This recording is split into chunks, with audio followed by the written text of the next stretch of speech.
In an alternate timeline, deep in Afghanistan, Eric Killmonger, operating undercover, uncovers a plot by the Ten Rings to assassinate Tony Stark. As the terrorists launch their ambush, Killmonger intervenes, saving Stark's life. Back in the US, Stark, seeing potential in his savior, appoints Killmonger as Stark Industries' chief security officer, entrusting him with developing cutting-edge weapons to counter those already in enemy hands. But Killmonger has bigger plans. He exposes Obadiah Stane's secret dealings with the Ten Rings, leading to his arrest. Impressed by his skills, Stark takes things further, handing him the role of chief operating officer. He believes Killmonger's combat expertise could push Stark Industries to new heights.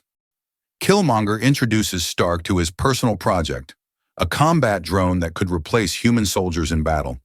The design is solid, but he lacks an effective interface to control it.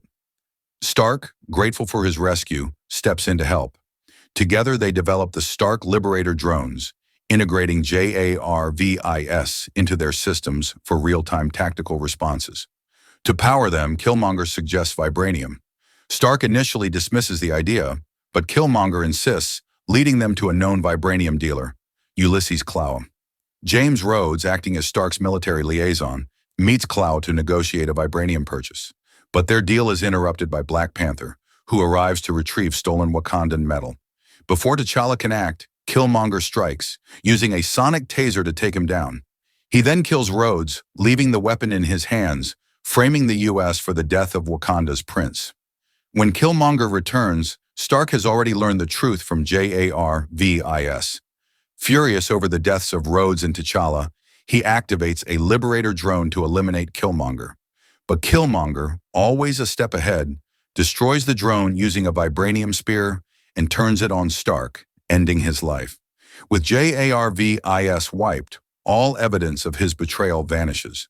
With Stark dead, the US military seizes control of Stark Industries, mass-producing the Liberator drones, now fueled by vibranium, for an all-out war against Wakanda. Killmonger, now holding Klaue hostage, arrives at the Wakandan border.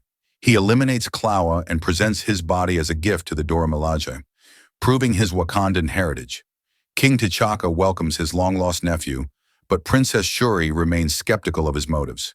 Meanwhile, the US military prepares to invade Wakanda with their newly built drones. Killmonger, gaining T'Chaka's trust, advises the king to lower the force field, allowing the drones to enter. As the army marches in, the shield is reactivated, cutting them off from their American operators. Believing they've won, the Wakandans prepare to celebrate, but Killmonger has one final move. Secretly reactivating the drones, he turns them against Wakanda. As the Dora Milaje and Border Tribe fight back, Killmonger charges into battle atop a war rhino, winning the admiration of Queen Ramonda. With the Liberators destroyed, he emerges victorious. Recognizing his strength, T'Chaka grants Killmonger the power of the heart-shaped herb, granting him access to the ancestral plane. There, T'Challa confronts him, warning that power without honor will only lead to destruction. Back in the US, General Ross prepares for another assault using Stark's technology, but not everyone is convinced.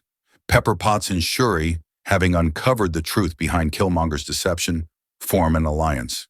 Together, they set out to expose his lies and prevent a war that could destroy Wakanda and the world.